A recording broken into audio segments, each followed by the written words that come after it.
Oi pessoal, hoje eu vou dar continuidade à leitura do livro O Cortiço, tá? Do Aloysio Azevedo. Eu tinha parado na página 208 do livro, no capítulo 17, tá bom? Lembrando que o livro tem 266 páginas, não é isso? Isso mesmo, 266 páginas. Então, esse daqui vai ser o penúltimo vídeo realizando a leitura desse livro aqui, tá? Vamos lá. Mal os carapicus sentiram a aproximação dos rivais, um grito de alarma ecoou por toda a estalagem e o rolo dissolveu-se de improviso, sem que a desordem cessasse. Cada qual correu à casa rapidamente em busca do ferro, do pau e de tudo que servisse para resistir e para matar. Um só impulso os impelia a todos. Já não havia ali brasileiros e portugueses, havia um só partido que ia ser atacado pelo partido contrário. Os que se batiam ainda há pouco emprestavam armas uns aos outros, limpando com as costas da mão o sangue das feridas. Agostinho, encostado ao lampião do meio do cortiço, cantava em altos berros uma coisa que lhe parecia responder à música bárbara que entoavam lá fora os inimigos. A mãe dera-lhe licença, a pedido dele, para pôr um cinto de neném, em que o pequeno enfiou a faca da cozinha. Um mulatinho franzino, que até aí não fora notado por ninguém no São Romão, postou-se defronte da entrada de mãos limpas à espera dos invasores, e todos tiveram confiança nele, porque o ladrão, além de tudo, estava rindo. Os cabeças de gato assomaram, afinal, ao portão. Uns 100 homens em que se não via a arma que traziam. Porfiro vinha na frente, a dançar, de braços abertos, bamboleando o corpo e dando rasteiras para que ninguém lhe estorvasse a entrada. Trazia o chapéu à ré, com um laço de fita amarela flutuando na copa. Aguenta, aguenta, faz frente, clamavam de dentro os carapicus. E os outros, cantando seu hino de guerra, entraram e aproximaram-se lentamente a dançar como selvagens. As navalhas traziam-nas abertas e escondidas na palma da mão. Os carapicus enchiam a metade do cortiço. Um silêncio arquejado sucedia à estrepitosa vozeria do rolo que findara. Sentia-se o hausto, impaciente da ferocidade que atirava aqueles dois bandos de capoeiras um contra o outro. E, no entanto, o sol, único causador de tudo aquilo, desaparecia de todos nos limbos do horizonte, indiferente, deixando atrás de si as melancolias do crepúsculo, que é a saudade da terra quando ele se ausenta, levando consigo a alegria da luz e do calor. Lá na janela do barão, o botelho, entusiasmado, como sempre, por tudo que lhe cheirava a guerra, soltava gritos de aplauso e dava brados de comando militar. E os cabeças de gato aproximavam-se cantando a dançar, rastejando alguns de costas para o chão, firmados nos pulsos e nos calcanhares. 10 carapicus saíram em frente, 10 cabeças de gato se alinharam defronte deles. E a batalha principiou, não mais desordenada e cega, porém com método, sob o comando de Porfiro, que sempre a cantar ou a assobiar, saltava em todas as direções sem nunca ser alcançado por ninguém. Desferiram-se navalhas contra navalhas, jogaram-se as cabeçadas e os voapés. Par a par, todas as capoeiras tinham pela frente um adversário de igual destreza que respondia a cada investida com um salto de gato ou uma queda repentina que anulava o golpe. De parte a parte esperavam que o cansaço desequilibrasse as forças, abrindo furo à vitória, mas um fato veio neutralizar ainda uma vez a campanha. Imenso rebentão de fogo esgargalhava-se de uma das casas do fundo, o número 88, e agora o incêndio era a valer. Houve nas duas maltas um súbito espasmo de terror, abaixaram-se os ferros e calou-se o hino de morte.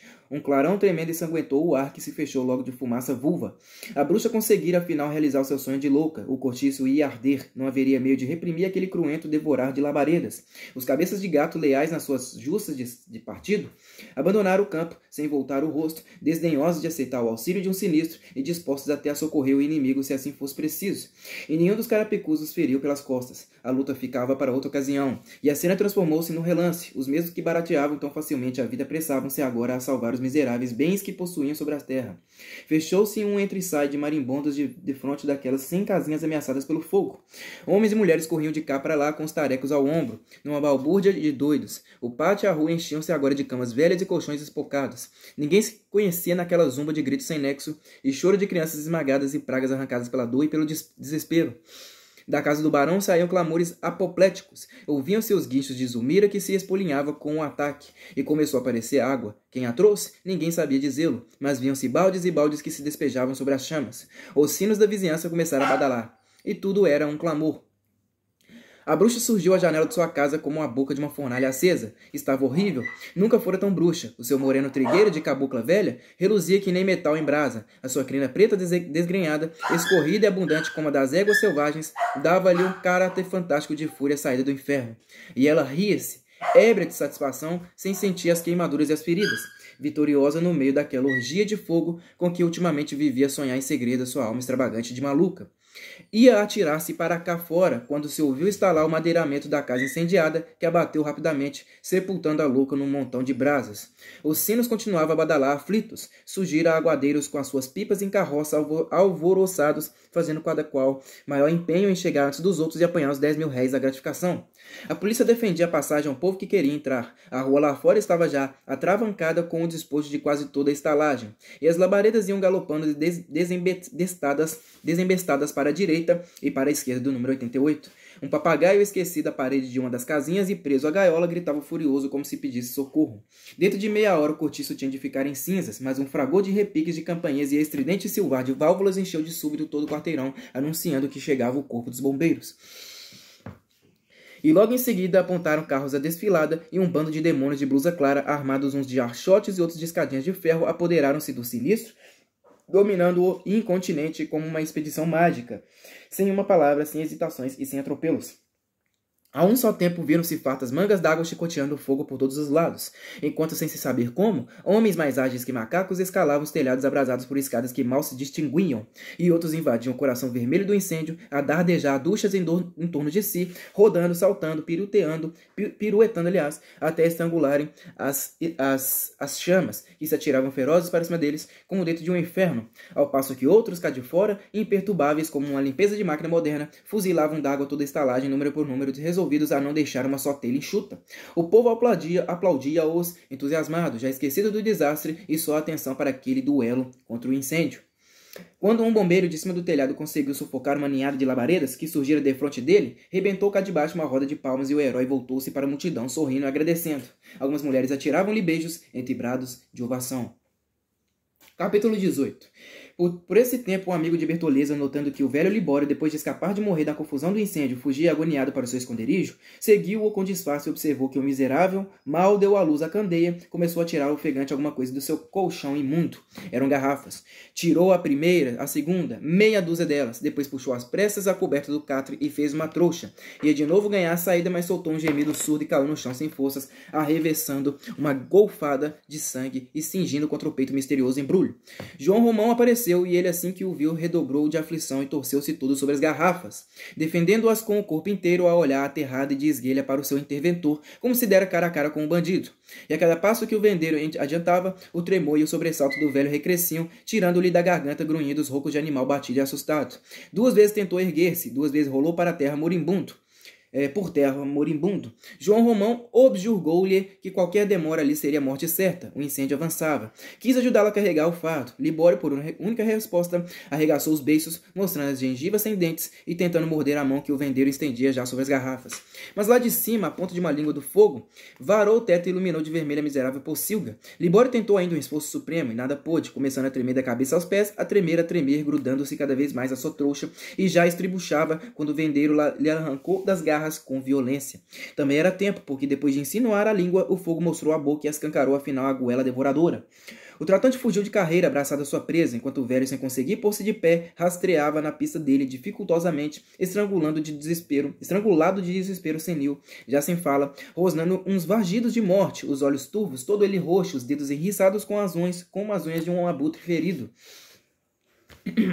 João Romão atravessou o pátio de carreira e meteu-se na sua toca para esconder o furto. Ao primeiro exame de relance, reconheceu logo que era dinheiro em papel o que havia nas garrafas. Enterrou a trouxa na prateleira de um armário velho cheio de frascos e voltou lá fora para acompanhar o serviço dos bombeiros. À meia-noite já estava completamente extinto o fogo e 4 sentinelas rondavam, a ruína das 30 e tantas casinhas que arderam. O vendeiro só pôde voltar à trouxa das garrafas às 5 horas da manhã, quando Bertoleza, que fizera prodígios contra o incêndio, passava pelo sono encostada na cama com a saia ainda encharcada d'água, o corpo cheio de pequenas queimaduras. Verificou que as garrafas eram 8 e estavam cheias até a boca de notas de todos os valores, que aí foram metidas uma a uma depois de cuidadosamente enroladas e dobradas à moda de bilhetes de rifa. Receoso, porém, de que a crioula não tivesse bem adormecida e desse pela coisa, João Romão resolveu adiar para mais tarde a contagem do dinheiro e guardou o tesouro em outro lugar mais seguro. No dia seguinte, a polícia averiguou os destroços do incêndio e mandou proceder logo ao desentulho para retirar os cadáveres que houvesse.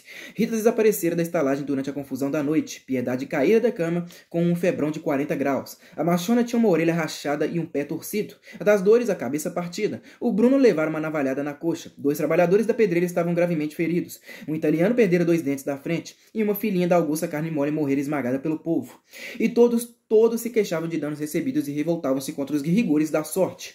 O dia passou-se inteiro na computação dos prejuízos e a dar-se balanço no que se salvara do incêndio. Sentia-se um fartum aborrecido de estorrilho e cinza molhada. Um duro silêncio de desconsolo embrutecia aquela pobre gente. Vultos sombrios de mãos cruzadas atrás permaneciam horas esquecidos a olhar imóveis os esqueletos carbonizados e ainda úmidos das casinhas queimadas. Os cadáveres da bruxa e do Libório foram carregados para o meio do pátio, disformes, horrorosos, e jaziam entre duas velas acesas ao relento, à espera do carro de misericórdia. Entrava gente da rua para os ver, descobriam-se defronte deles, e alguns curiosos lançavam piedosamente uma moeda de cobre no prato, que aos pés dos dois defuntos recebia a esmola para a mortalha. Em casa de Augusta, sobre uma mesa coberta por uma cerimoniosa toalha de rendas, estava o cadáverzinho da filha morta, todo enfeitado de flores, com um cristo de latão à cabeceira e dois círios que ardiam tristemente. Alexandre, sentado a um canto da sala, com o rosto escondido nas mãos, chorava aguardando o pêsame das visitas. Fardara-se só para isso, com o seu melhor uniforme, coitado.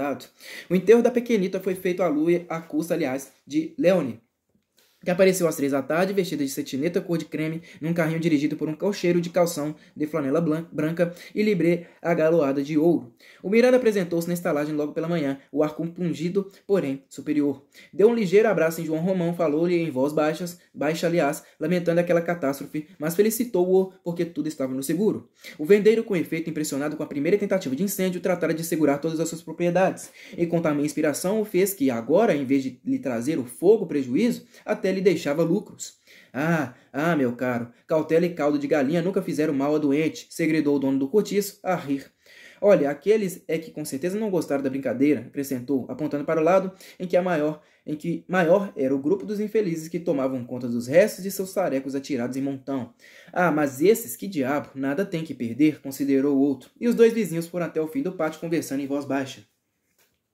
Vou reedificar tudo isto, declarou João Romão com um gesto enérgico que abrangia toda aquela Babilônia desmantelada. E expôs o seu projeto. Tensionava largar a estalagem, entrando um pouco pelo capinzal. Levantaria do lado esquerdo, encostado ao muro do Miranda, um novo correio de casinhas, aproveitando assim parte do pátio que não precisava ser tão grande. Sobre as outras levantaria um segundo andar, com uma longa varanda na frente toda gradeada. Negóciozinho para ter ali a dar dinheiro, em vez de uma centena de cômodos, nada menos de 400 e 500, de 12 a 25 mil réis cada um. Ele havia de mostrar como se faz as coisas bem feitas. O Miranda escutava-o calado, fitando-o com respeito. Você é um homem dos diabos, disse afinal batendo-lhe no ombro. E ao sair de lá, no seu coração vulgar de homem que nunca produziu e levou a vida, como todo mercador, a explorar a boa-fé de uns e o trabalho intelectual de outros, trazia uma grande admiração pelo vizinho. O que ainda lhe restava de primitiva inveja transformou-se nesse instante num entusiasmo ilimitado e cego. É um filho da mãe, resmungava ele pela rua, em caminho do seu armazém. É de muita força. Pena é estar metido com a peste daquela crioula. Nem sei como um homem tão esperto caiu em semelhante asneira. Só lá pelas 10 e tanto da noite foi que João Romão decidiu de certificar-se de que Bertoleza ferrara num sono de pedra, resolveu dar balanço às garrafas de Libório. O diabo é que ele também quase que não aguentava nas pernas e sentiu os olhos fecharem-se-lhe de cansaço. Mas não podia sossegar sem saber quanto ao certo apanhara do avarento. Acendeu uma vela, foi buscar a imunda e preciosa trouxa e carregou com essa para a casa de passo ao lado da cozinha. Depôs tudo sobre uma das mesas, assentou-se e principiou a tarefa. Tomou a primeira garrafa, tentou despejá-la, batendo-lhe no fundo. Foi-lhe, porém, necessário extrair as notas uma por uma, porque estavam muito socadas e paganhentas de bolor. A proporção que as fisgava ia logo as desenrolando e estendendo cuidadosamente em maço, depois de secar-lhes a umidade ao calor das mãos e da vela. E o prazer que ele desfrutava neste serviço punha-lhe em jogo todos os sentidos e afugentava-lhe o sono e as fadigas. Mas ao passar a segunda garrafa, sofreu uma dolorosa decepção. Quase todas as cédulas estavam já prescritas pelo tesouro. Veio-lhe então o receio de que a melhor parte do bolo se achasse inutilizada. Restava-lhe, todavia, a esperança de que fosse aquela garrafa mais antiga de todas e o pior por conseguinte. E continuou com mais ardor o seu delicioso trabalho. Tinha já esvaziado 6, quando notou que a vela consumida até o fim bruxuleava a extinguir-se. Foi buscar outra nova e viu ao mesmo tempo que horas eram.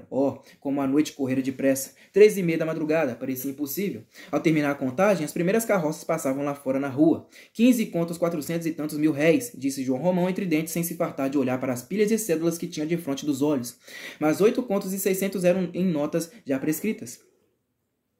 E o vendeiro, E o vendeiro, à vista de tão bela soma, assim tão estupidamente comprometida, sentiu a indignação de um roubado.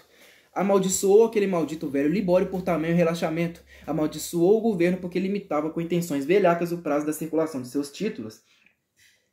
Chegou até a sentir remorsos por não se ter apoderado do tesouro do avarento, logo que este, um dos primeiros moradores do cortiço, lhe apareceu com o colchão às costas, a pedir chorando que lhe dessem de esmola o cantinho onde ele se metesse com sua miséria. João Romão tivera sempre uma vidente cobiça sobre aquele dinheiro engarrafado. Faiscara-o desde que fitou de perto os olhinhos vivos e redondos do abutre decrépito, e convenceu-se de todo notando que o miserável dava pronto sumiço a qualquer moedinha que lhe caía nas garras. Seria um ato de justiça, concluiu João Romão, pelo menos seria impedir que todo esse pobre dinheiro apodrecesse tão barbaramente. Ora a Deus, mas 7 ricos continhos quase inteiros ficavam-lhe nas unhas. E depois que diabo, os outros assim mesmo haviam de ir com jeito. Hoje impingiam-se 2.000 réis, amanhã 5. Não nas compras, mas nos trocos. Por que não? Alguém reclamaria, mas muitas engoliriam a bucha. Para isso não faltavam estrangeiros e caipiras. E demais, não era crime. Sim, se havia nisso ladroeira, queixassem-se do governo. O governo é que era o ladrão. Em todo caso, rematou ele, guardando o dinheiro bom e mau e dispondo-se a descansar. Isto já serve para principiar as obras. Deixem estar, que daqui a dias eu lhes mostrarei para quanto presto. Capítulo 19. Daí a dias, com efeito, a estalagem metia-se em obras. A desordem do desentulho do incêndio sucedia do trabalho dos pedreiros, martelava-se ali pela manhã até a noite, o que aliás não impedia que as lavadeiras continuassem a bater a roupa e as engomadeiras reunissem ao barulho das ferramentas o choroso falsete das suas eternas cantigas. Os que ficaram sem casa foram aboletados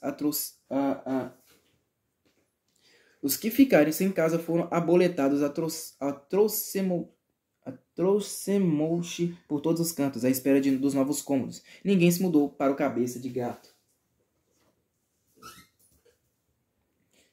As obras principiaram pelo lado esquerdo do cortiço, o lado do Miranda.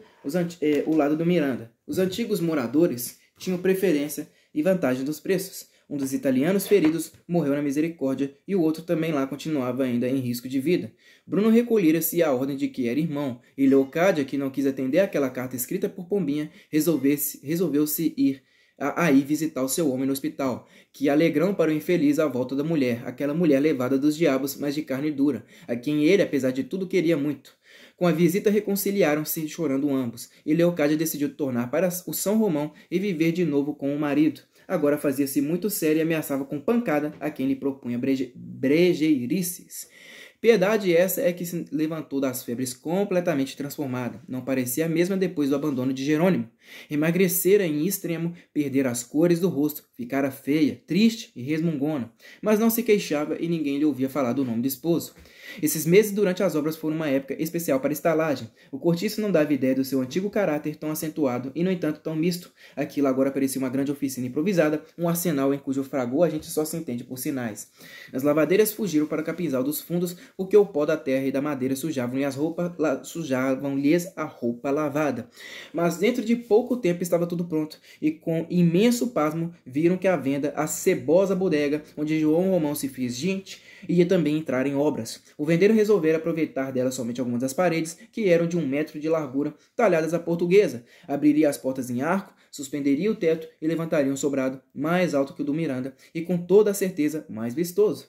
Prédio para meter o do outro no chinelo, 4 janelas de frente, 8 de lado, com um terraço ao fundo. O lugar é em que ele dormia com Bertoleza, a cozinha e a casa de passo seriam abobadadas, formando com a parte da taverna um grande armazém em que o seu comércio iria fortalecer-se e alargar-se.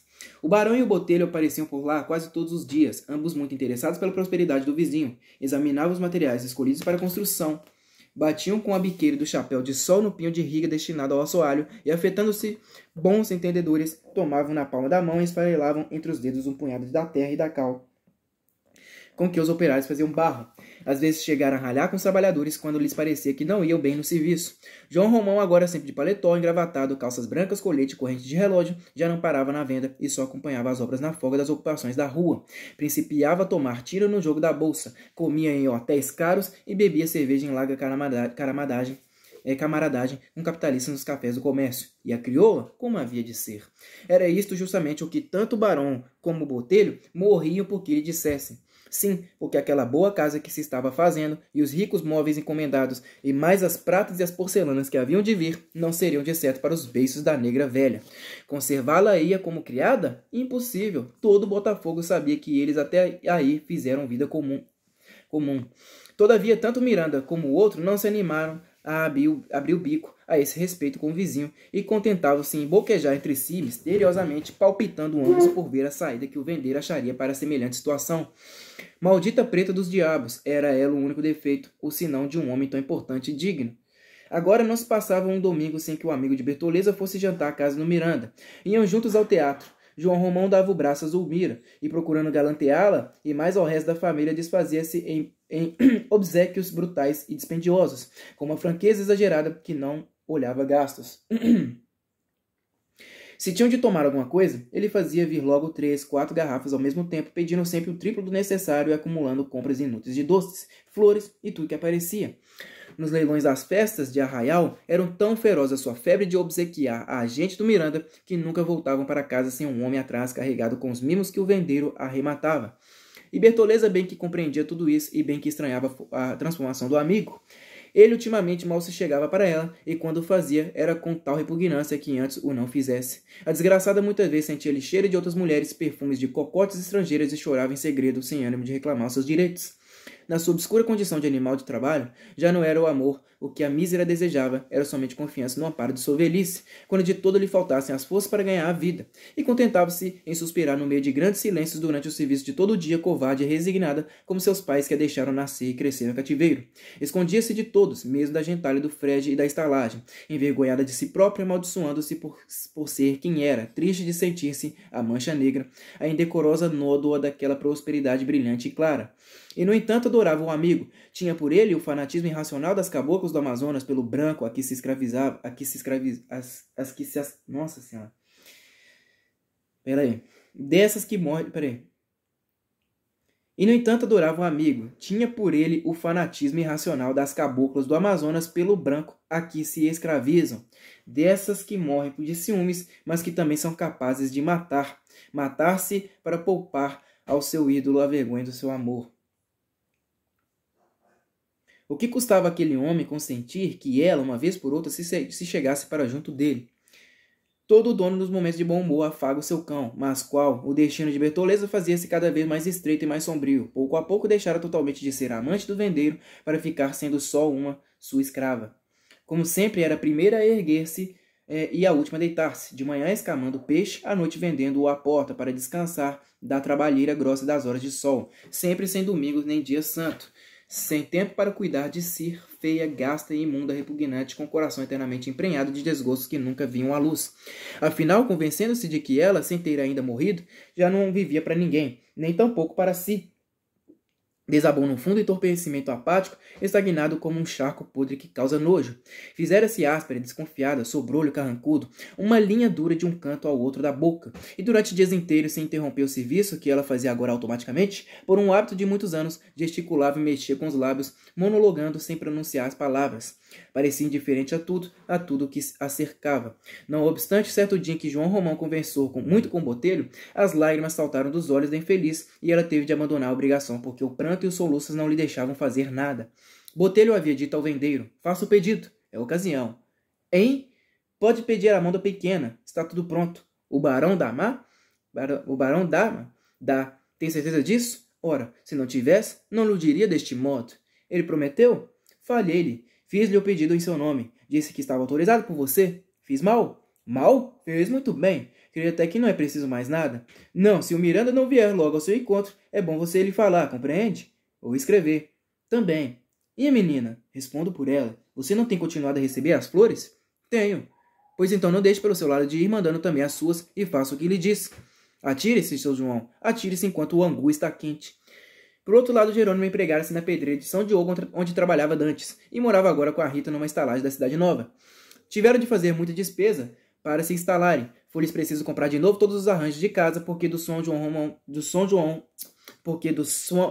Romão Jerônimo só levou dinheiro que ele já não sabia poupar. Com o asseio da mulata, sua casinha ficou todavia que era um regalo. Tinham cortinado na cama, lençóis de linho, fronhas de renda, muita roupa branca para mudar todos os dias, toalhas de mesa, guardanapos, comiam em pratos de porcelana e usavam sabonetes finos. Plantaram à porta uma trepadeira que subia para o telhado, abrindo pela manhã flores escarlates de que as abelhas gostavam muito. Penduraram gaiolas de passarinho na sala de jantar, sortiram a despensa de tudo que mais gostavam, compraram galinhas e marrecos e fizeram um banheiro só para eles, porque o da estalagem repugnou à baiana, que nesse ponto era muito escrupulosa. A primeira parte da sua lua de mel foi uma cadeia de delícias contínuas. Tanto ele como ela pouco ou nada trabalharam. A vida dos dois resumira-se quase que exclusivamente nos 8 palmos de colchão novo, que nunca chegava a esfriar de tudo. Jamais a existência pareceu tão boa e corredia para o português. Aqueles primeiros dias fugiram-lhe como estrofes seguidas de uma deliciosa canção de amor, apenas espacejada pelo estribilho dos beijos em dueto. Foi um prazer prolongado e amplo, bebido sem respirar, sem abrir os olhos naquele colo carnudo e dourado da mulata, a que o cavouqueiro se abandonara, como um bêbado que adormece, abraçado a um garrafão inesgotável de vinho gostoso. Estava completamente mudado. Rita pagara-lhe a última resta das recordações da pátria. Secou ao calor dos seus lábios grossos e vermelhos a derradeira lágrima de saudade que o desterrado lançou do coração com extremo arpejo que a sua guitarra suspirou. A guitarra substituiu-a pelo violão baiano e deu-lhe a ele uma rede, um cachimbo, embebedou-lhe os sonhos de amante prostrado com as suas cantigas do norte, tristes, deleitosas, em que há caboclinhos curupiras que no sertão vêm pitar à beira das estradas em noites de lua clara, e querem que todo viajante que vai passando-lhes seda, fumo e cachaça, sem o que, ai deles, o curupira transforma-os em bicho do mato.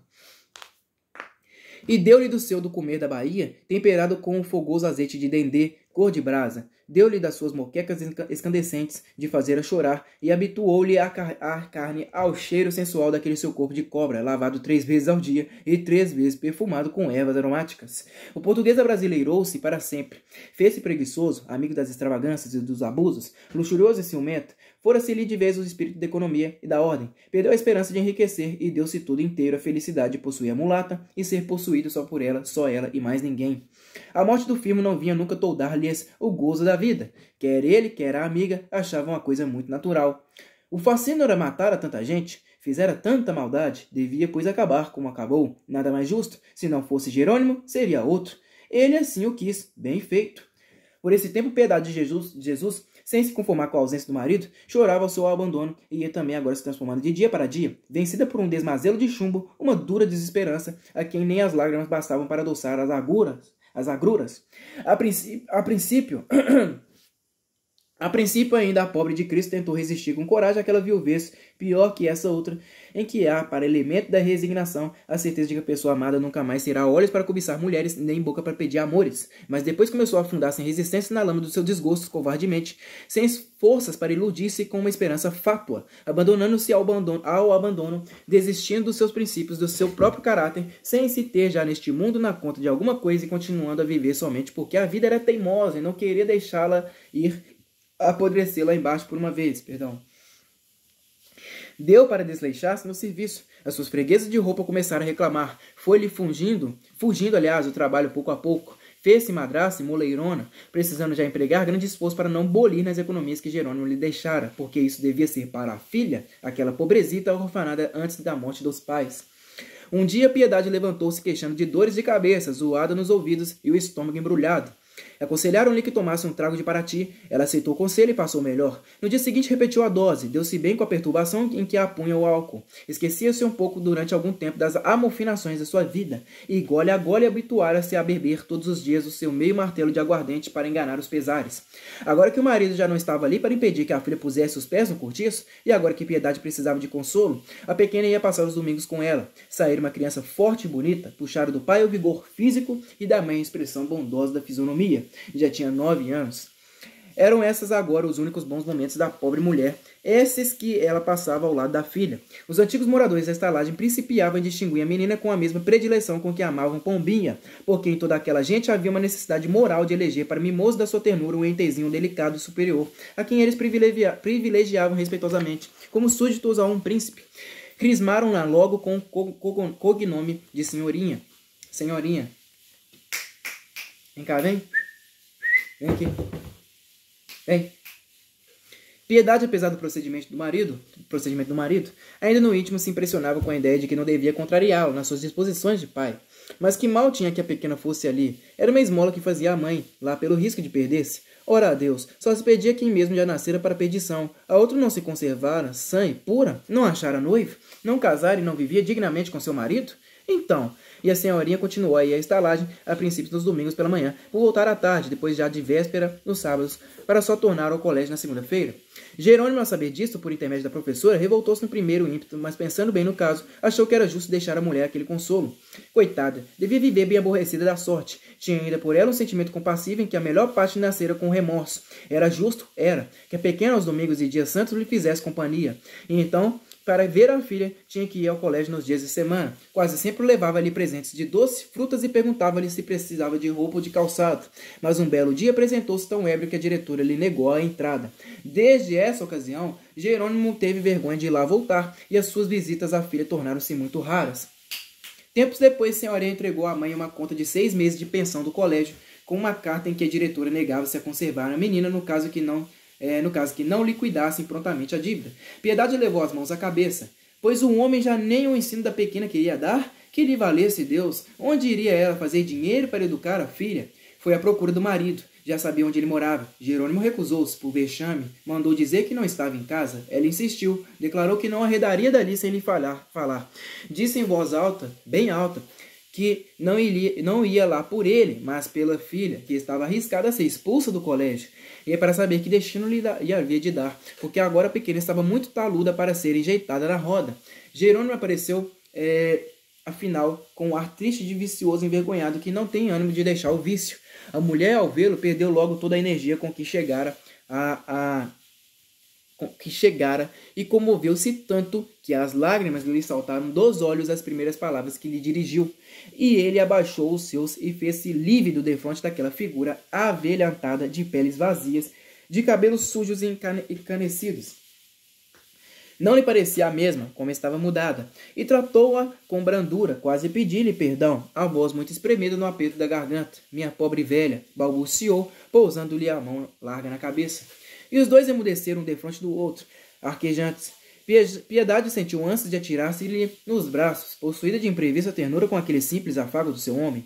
Um súbito raio de esperança iluminou-a toda por dentro, dissolvendo de relance os negrumes acumulados ultimamente no seu coração. Contava não ouvia ali, senão palavras duras e ásperas, ser talvez repelida grosseiramente e insultada pela outra, e coberta de ridículo pelos novos companheiros do marido. Mas ao encontrá-lo também, triste e desgostoso, sua alma prostrou-se reconhecida, e assim que Jerônimo, cujas lágrimas corriam já silenciosamente, deixou que a sua mão fosse descendo da cabeça ao ombro e depois da cintura da esposa, ela desabou, escondendo o rosto contra o peito dele, numa explosão de soluços que lhe faziam vibrar o corpo inteiro. Por algum tempo choraram ambos abraçados. Consola-te, que queres tu? São desgraças, disse o cavouqueiro, afinal, limpando os olhos. Foi como se eu tivesse morrido, mas podes ficar certa de que te estimo e nunca te quis mal. Volta para casa, eu irei pagar o colégio da nossa filhinha e hei de olhar por ti. Vai e pede a Deus Nosso Senhor que me perdoe os desgostos que te tenho eu dado. E acompanhou-a até o portão da estalagem. Ela, sem poder pronunciar a palavra, saiu cabisbaixa, a enxugar os olhos do chale de lã, sacudida ainda de vez em quando por um soluço retardado. Entretanto, Jerônimo não mandou saldar a conta do colégio no dia seguinte, nem no outro, nem durante todo o resto do mês. E ele, coitado, bem que se mortificou por isso. Mas onde ia buscar dinheiro naquela ocasião? O seu trabalho mal dava agora para viver junto com a mulata. Estava já alcançado nos seus ordenados e devia ao padeiro e ao homem da venda. Rita era desperdiçada e amiga de gastar a larga, não podia passar sem uns tantos regalos de barriga e gostava de fazer presentes. Ele, receoso de contrariá-la e quebrar o ovo da sua paz, até aí tão completo com respeito à baiana, subordinava-se calado e afetando até satisfação. No íntimo, subordinava-se calado. No íntimo, porém, o infeliz sofria deveras. A lembrança constante da filha e da mulher apoquentavam-no com pontas de remorso que dia a dia lastravam na sua consciência à proporção que esta ia acordando aquela cegueira. O desgraçado sentia e compreendia perfeitamente todo o mal da sua conduta, mas só a ideia de separar-se da amante punha-lhe logo o sangue doido e apagava-lhe de novo a luz dos raciocínios. Não, tudo o que quisessem, menos isso. E então, para fugir àquela voz irrefutável que estava sempre a serrazinar dentro dele, bebia em camaradagem com os companheiros e habituara-se dentro em pouco à embriaguez. Quando Piedade, 15 dias depois da sua primeira visita, tornou lá, um domingo, acompanhada pela filha, encontrou-o bebendo numa roda de amigos. Jerônimo recebeu-as com grande escarcéu de alegria. Fê-las entrar, beijou a pequena repetidas vezes e suspendeu-a pela cintura, soltando exclamação de entusiasmo. Com 1.000.000 de raios, que linda estava a sua morgadinha!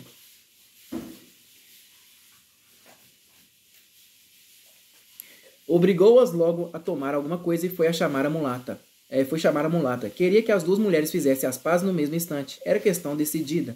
Houve uma cena de constrangimentos quando a portuguesa se viu de fronte da baiana. Vamos, vamos, abracem-se. Acabe com isso por uma vez, bradava Jerônimo e empurrá-las uma contra a outra. Não quero aqui caras fechadas.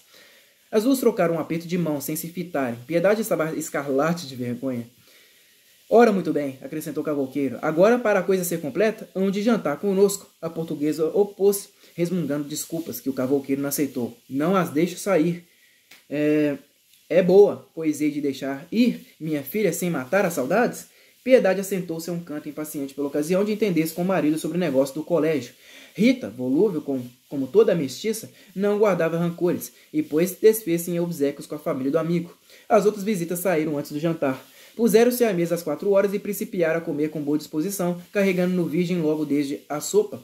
Senhorinha destacava-se do grupo. Na sua timidez de menina de colégio parecia entre aquela gente triste e assustada ao mesmo tempo.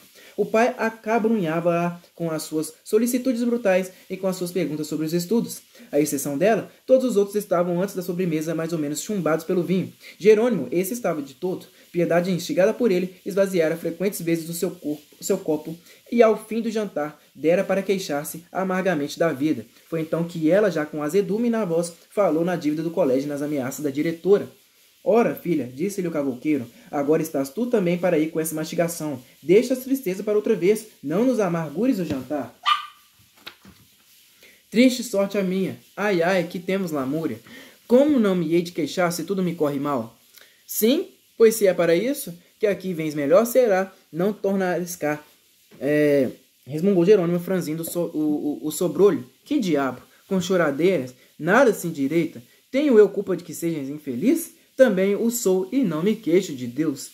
Aí temos, berrou o marido, erguendo-se e dando uma punhada forte sobre a mesa. E aturem-na. Por mais que um homem se não queira zangar, há de estourar por força. Ora, bolas.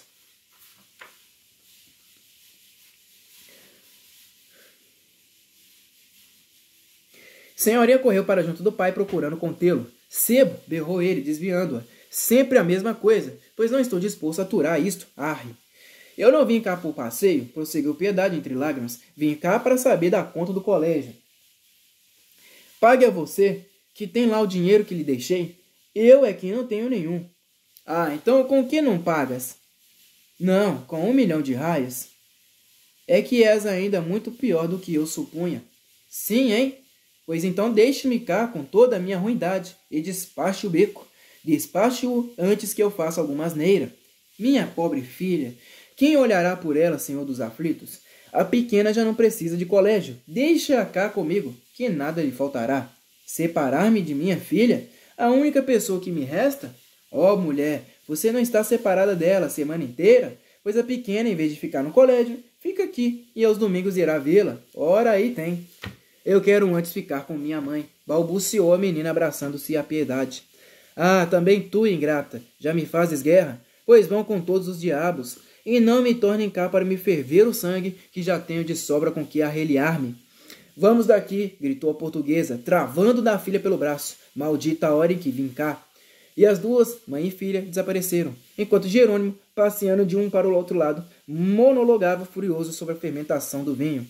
Rita não se metera na contenda, nem se mostrara a favor de nenhuma das partes. O homem, se quisesse voltar para junto da mulher, que voltasse. Ela não o prenderia porque amor não era obrigado. Depois de falar só por muito espaço, o cavouqueiro atirou-se a uma cadeira, despejou sombrio 2 dedos de laranjinha no copo e bebeu-os de um trago. Arre, assim também não. A mulata então aproximou-se dele, por detrás. Segurou-lhe a cabeça entre as mãos e beijou-o na boca, arredando com os lábios a espessura dos bigodes. Jerônimo voltou-se para a amante, tomou-a pelos quadris e assentou-a em cheio sobre as suas coxas. Não te rales, meu bem, disse ela, afagando-lhe os cabelos. Já passou? Tens razão. Besta fui eu em deixá-la por pé cá dentro de casa. E abraçaram-se com ímpeto, como se o breve tempo roubado pelas visitas fosse uma interrupção nos seus amores. Lá fora, junto ao portão da estalagem, Piedade, com o rosto escondido no ombro da filha, esperava que as lágrimas cedessem um pouco para as duas seguirem seu destino de enxotadas.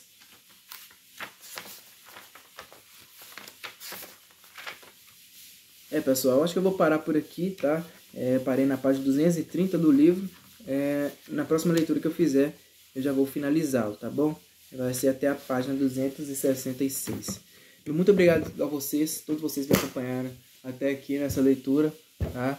Daqui a pouco a gente já finaliza essa grande obra. E eu peço que vocês continuem me acompanhando, que eu também preciso finalizar algumas outras, tá? Eu acho que vocês já sabem muito bem, eu tenho que terminar Capitães da Areia, o livro está até sem capa, do Jorge Amado. Eu tenho que terminar Memórias Póstumas, Brás Cubas, do Machado. Eu tenho que terminar o livro que eu falo lá sobre a maconha. Eu estou lendo sobre a maconha, né? Maconha e Toxicidade Silenciosa, do já falecido médico José Elias Murat. E deixa eu ver, outras duas que... Bom, essa daqui, Porcos com Asas, tá? Eu acho que eu já estou na metade do livro, se eu não me engano, um pouco mais da metade. E Os Magnatas fala aí sobre Andrew Carnegie, John D. Rockefeller, Jay Gould e J.P. Morgan, tá? Essa daqui é um pouco mais extensa, mas eu pretendo terminá-la pelo menos dentro de um mês, tá bom? É isso aí, muito obrigado a todos vocês e até a próxima.